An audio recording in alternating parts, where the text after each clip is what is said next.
কিছু বলেন, ও তো এখনো বিজেপির এমপি। ও কিন্তু বিজেপির এমপিশিপ ছাড়েনি, এটা মাথায় রাখবেন। ও এখনো বিজেপির এমপি আছে, বিজেপির টিকিট ইলেক্টেডে আছে। সুতরাং এটা ওর স্বাধীনতা, ও কোন পার্টিতে দাঁড়াবে না দাঁড়াবে, আমরা পলিটিক্যালি লড়াই করব। আমাদের প্রার্থী ব্যারাকপুরে পার্থ ভৌমিক, যে আমাদের ইরিগেশন মিনিস্টার ছিল, খুব ভালো ছেলে, এবং আমি আশা করি পার্থ ভৌমিক মানুষের পুরো সমর্থন পাবে।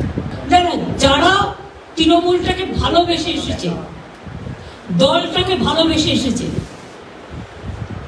যারা দলটার প্রতি কমিটমেন্ট দেখিয়েছে, আমি একা কিন্তু দলের পার্টির সিদ্ধান্ত নিই না, আমরা মিলিতভাবে নিই।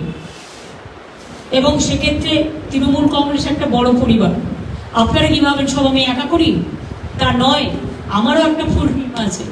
সেই টিম দিয়ে সবাই মিলে মিলিতভাবে আমরা যেখানে যে যোগ্য এবং যোগ্যতার নিরিখেই আমরা করেছি।